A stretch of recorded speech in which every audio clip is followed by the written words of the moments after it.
Mr. Conway. What makes it good, Jeff? You made it. It's been a bit of a rough day, Dad. I'm sorry. I have to go talk to someone important. We're always too busy working. You don't know what I need. You never have. Today could not end soon enough. I hate this song.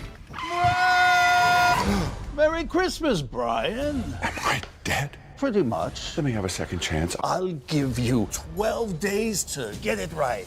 I'm gonna make this the merriest Christmas Eve anybody has ever seen. That was quick. Christmas is about giving. What's going on? Can't talk. Gotta go save the world. Wait for me! What has gotten into you? Love. And maybe a little bit of that spiked eggnog. I'm gonna figure this out. I'm gonna make her love me again. No matter what happens, I love you. Oh, come on! I am not giving up. The 12 Days of Christmas Eve premieres Saturday, November 26th. Part of It's a Wonderful Lifetime. Our fifth panel for today is the talent from the 12 Days of Christmas Eve. Please welcome Kelsey Grammer and Spencer Grammer. Hello. Can you hear us? Or can you hear me? Yes, we hear you. Thank you for joining us today. Our first question is from Jamie Ruby from Sci-Fi Vision. Hi, good afternoon. Thank you for talking with us. So obviously you played, father-daughter and a real life father-daughter. So can you talk about working with each other on this film? What that was like? It was completely unlike how we work together in real life. Not sure if that's good or bad. No, it was probably good. I mean, we were very professional. We were. I feel exactly the same way. That's indeed. I think we had a wonderful time working together. Actually, I would do it all the time. Me too. You look really pretty today, by the way. Oh, thanks. Yeah. Yeah. Well, No, I thought, wow, I actually had some people come in and make you look good. Like, it's the ring light. It's just, that's the secret. terrific. That and a wonderful hair and makeup team, There you go. Thank you, Jamie. Our next question is from Suzanne from TV Mag Site. Hi, well, it's an honor speaking to both of you. Frasier is one of my favorite shows ever. Thank you. So what I wanted to know, this is such a great movie. It's definitely the best Lifetime movie I've ever seen. And so is that what attracted you to it? Because it's such an unusual Christmas movie as well as a good just movie in general. Well, honey, you want me to take this one? Yeah, you can start. Yeah. Okay. We developed this movie over the last couple of years and pitched it at Lifetime. Well, I guess not too long ago, and they were very enthusiastic, and we loved the idea of Spencer actually playing my recalcitrant what's the word, unwieldy daughter. It was just a perfect fit all the way around, and Lifetime was very supportive of the film.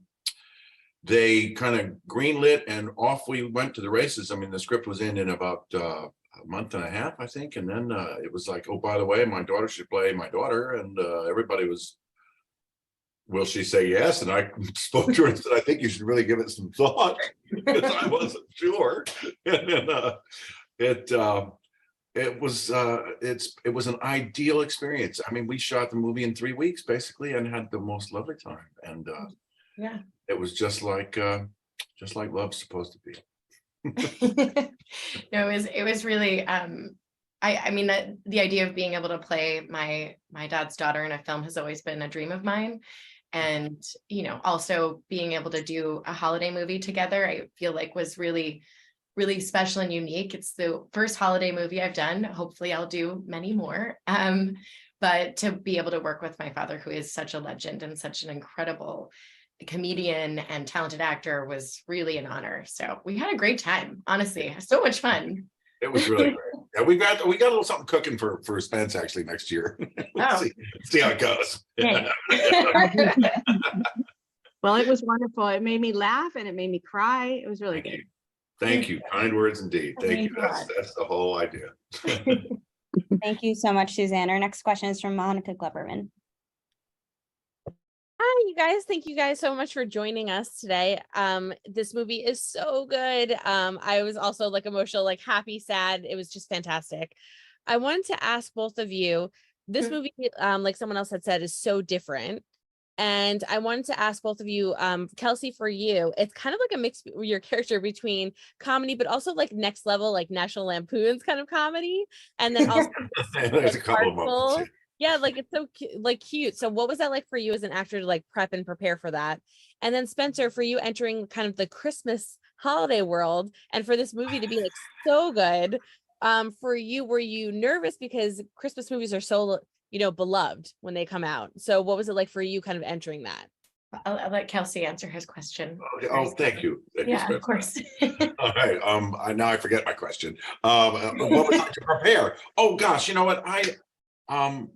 I've been preparing for this particular film for quite some time because we were in development with it. So it was always in my mind that I play this role, and it was always a sort of a nod to Groundhog Day and to Dickens' Christmas Carol, and so many things sort of danced into what you would call a segregated charm. I'm quoting Auden there. It's not my own beast, but the charm of it that came together was the fact that we ended up in Connecticut and New England and all the places that sort of feel like Christmas, you know. And we originally were talking about going to Canada and shooting in Vancouver, and I thought, well, there is not one square inch of Vancouver that hasn't been all over Lifetime movies already. So I thought, let's give the folks a break. And it worked out great, and we ended up with a fantastic director, Dustin, who was just remarkable in the work that he did, and it was like we've been doing this for 20 years together, like we were in the old studio system, just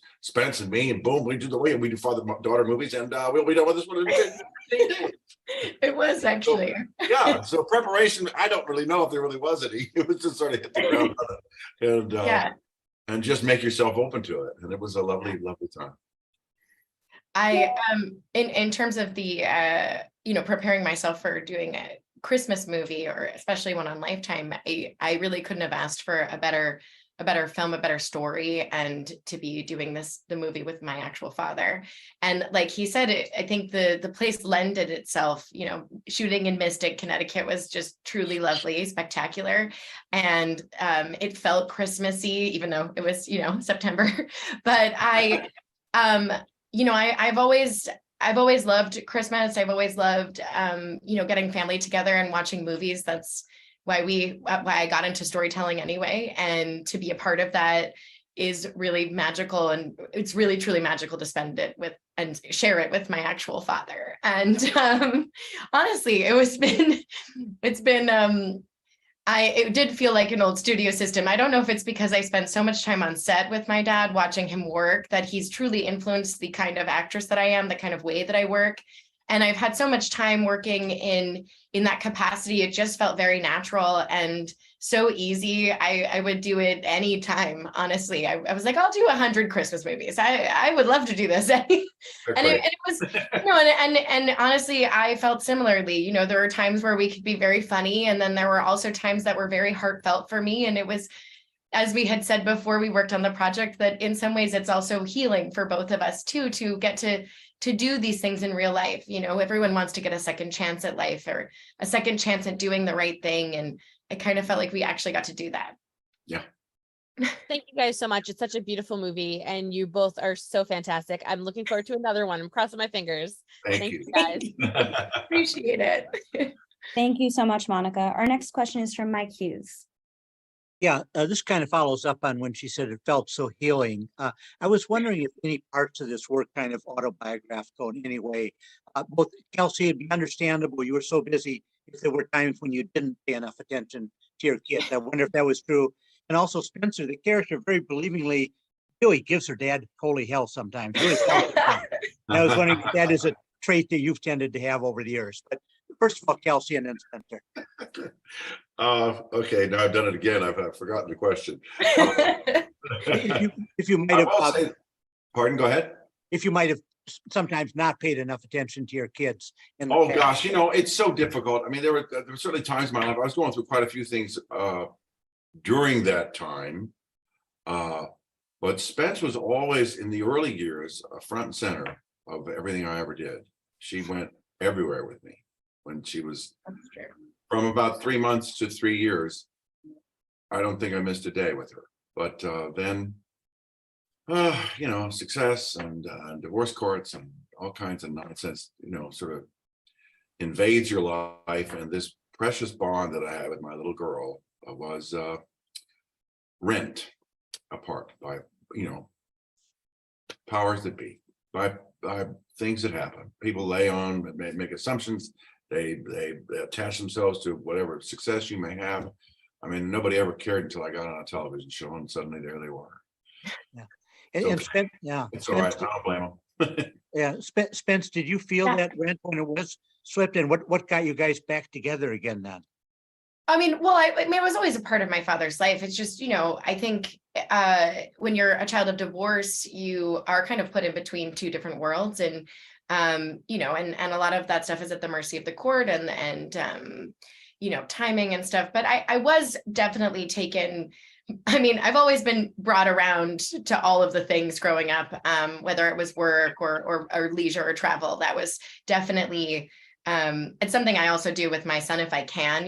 Once kids start to be in school for an extended amount of time, then it's a little bit more difficult to bring them everywhere. But I've always included my own son in my life like that. But yes, in terms of the question you asked me earlier, yeah, I definitely am the firstborn of my family, so I give everyone the most hell. But I also in becoming a mother myself have learned a tremendous amount of empathy for what it's like to be a parent, what it's like to balance a workload and be there for your child. And, it does take a toll, but it is also one of the most incredible gifts in my life was becoming a parent, and to be able to experience that and then also understand what it was like for my parents to do the same has been healing for me. And I hope we convey that in the movie. I hope some people who may have not thought about that yet can also feel some of that catharsis and maybe have a conversation or two, or, at least we get to try it over and over again. Not everyone else gets that, but hopefully the holiday season allows oh, well, they kind of messed it up a bunch of times, but eventually we'll get it right one of these years, That's cool. Thanks. You're welcome. Thank you. Jay Bobbin, you're up next. Hello, Spencer and Kelsey. Thanks for Hey, joining Jay. us. Hi, how How you are doing, you, man? Kelsey? Good, yourself? Good, thanks. Actually, this is for your daughter, forgive me. But Go ahead. having spent time on the set with your dad, Spencer. So I have, yes, I grew up going to watch him work all the time. Especially when he was doing the last few years of Frasier, I would go to the tapings every Tuesday because I knew that I wanted to go into acting or some kind of art form. And eventually I'm moving into directing now as well. So it was just a time for me to really learn and be on set. And I just loved showtime, if that makes sense. When you have showtime, everyone's ready and you're learning lines and you're performing. And I grew up that way. Both my parents were on Broadway. That's how they had met. And I was kind of like the kid who was put in the dressing room or in the wardrobe room while they performed on stage. And but I loved it. I loved being backstage. I loved being in the wings. I loved, when the lights come on and the audience quiets and then, you go out there and you perform. And I guess goosebumps talking about it because I made a career out of it and I've been so blessed to, and most of that has to do with my father in a lot of ways. having been on set with him so many times, did you have anticipation all these years of what it would be like to work opposite him? And once you were in that position, was there anything that really surprised you about that? I always wanted to work with him. I thought we would probably do a theatrical play of some kind, honestly, first, before we showed it to the world. Before it was an actual document in the world.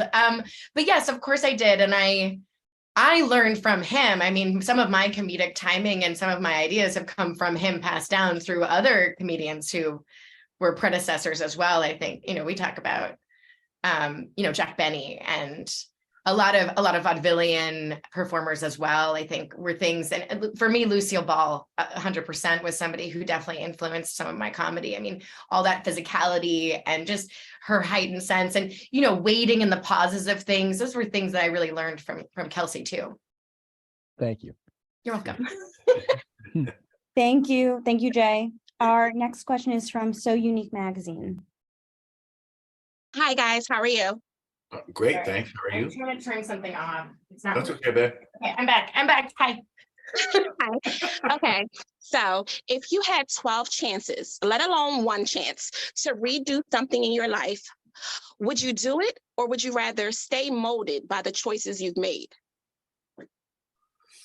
Oh boy, I don't know. That's interesting. I actually sort of like the way things have played out. You know, I mean, it's challenging, but there's a study that was done a few years back where people were asked if they would trade what their big ailment is with somebody else's. And almost everybody said, without exception, that, oh, they'd rather just stick with the one they have. So I think I'd rather stick with what I've had and what I've gone and what I've gotten through. If there really were an opportunity to do something differently, I wish my sister was around. Thank you. You bet. Yeah, I mean, I think there's definitely some things in my life that I wish hadn't have happened. But in terms of, you know, who I am today, I think they've definitely influenced and will continue to influence me for the rest of my life. And, you know, but I wish your sister was still here. You're right. Wish my hand had feeling in it, but you know, that's life. There's a lot of things to go. Crap. You know, I mean, there's some like big, you know, I don't think anyone should ever have to have some kind of violent tragedy befall them in any way whatsoever. But we can't reason irrational behavior. We have to just move ahead and hope that our influence and who we are can better ourselves. But life is very short, and you know, you can't get stuck on those things. You have to just keep moving ahead. Thanks so much, guys, and congratulations on the film. Thank you. Thank you. Our next question is from Jamie Steinberg. Hi, Jamie. I think this is such a sweet film for both of you, and it's so nice to see both of you together on screen. Kelsey, there was some incredibly hilarious shtick that you have for every single of the trials and tribulations your character goes through. Which were some of your favorites to film, or maybe which ones were someone that challenged you the most? Well, you know, my favorite one is getting run over by the truck with the reindeer antlers on it. I mean, that's my favorite, like death. I mean, of all things to say. But we did it on such a sort of fly by the seat of your pants kind of schedule that it was hard to do continuity in your head. You just sort of knew, oh yeah, I have to do this. There's all the aftermaths when I'd go back to Santa Claus and blow out the candle. Am I saying too much? Am I blowing the cover? Maybe. Anyway, but whenever I'd go back to revisit the situation that got me into this in the first place, I thought, what had just happened? What happened? Why am I dead right now? And then of course we just sort of like check the script real quick and go, oh yeah, okay, that one. And so I just do something. And so the brevity of the shooting schedule did lend itself to some rather grandly broad comedy. I think that's about right.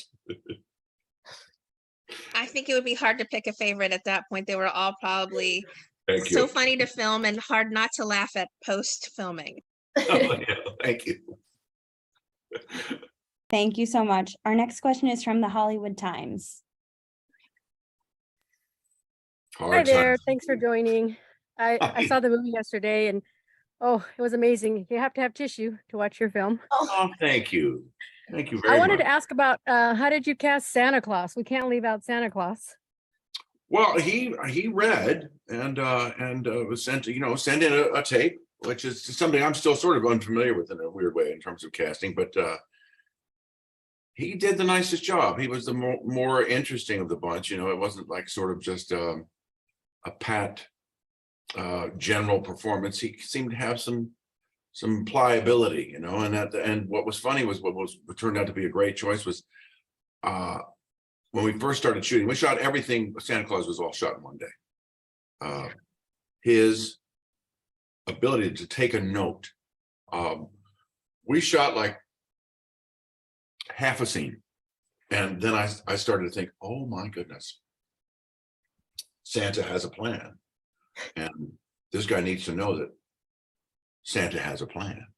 And as soon as I gave him that note, he just went for it. He was lovely. He just threw every nuance in there about like, tear up now. This is what I do. But Santa's plan was to save this man, and he does. That's it. It was nice to make you cry. Yeah. Oh, I cried all through the movie. Yeah, I think we both did, actually. Thank you so much. And our last question is a pre-submitted question. What is your favorite holiday memory? Oh Gosh. God. You go first, Spence. Jesus, I don't know. Oh, You know, there's a really funny one, which isn't a Christmas related one, but Kelsey, my dad, used to he would sing and perform in the Thanksgiving Day parade every year, which I feel like is always the start of Christmas. Yeah, me too. And there was this one year that I was supposed to be in it, right? Like just featured, like waving, and I was so cold. I wasn't featured. My friend was Pablo, and they were like Kelsey and his daughter Spencer, and it's like my friend Pablo was there, and I was just like holed up in the acorn of this float, freezing my butt off. Spence was inside the acorn, and Pablo, who was a young man that was part of our family, for a long time. Yeah.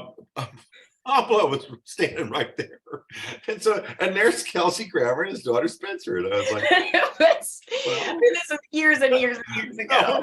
We had a lot of fun with it, though. I mean, yeah, years afterward, I even talked about it on Letterman that year. Did you? Yeah. So we did that a few years. I mean, my favorite is, I think, coming to New York with Kelsey and at the family and looking at the windows and going to the tree at Rockefeller Center, and like those have always been my traditions for the holidays that have always been special. Oh, and wait, this is where I was really spoiled, actually. He used to get me. I know I can't ever be a private shopper at FAO Schwartz. They would close it down, and I would walk around. And pick whatever she wanted. And I would get whatever I wanted. And honestly, I feel like it really ruined me, because no one will ever be able to live up to that. They're like, hey, go to Barney's or Saks Fifth Avenue, and like, I'll get you a private shopper, get you whatever you want. That never happens. That's never happened. No, that's true. But it was magical. It was magical to play in the store when no one else was in there, I think, was really what the magic was. So. It was really great. Yeah, it was fun to be able to do that for your kid. It really was. It was a nice. Okay. That was very special. Yeah. I mean, I've never told anyone that story. I don't think I'd ever really talk about it. It's so. Certainly an appropriate time. That's amazing. Thank you so much. We're so happy to have you both here together. Everyone, make sure to tune in to the 12 Days of Christmas Eve, premiering Saturday, November 26th, only on Lifetime at 8/7 Central. Thank you both so much. Thank you. You're welcome. Thank you. Merry Christmas.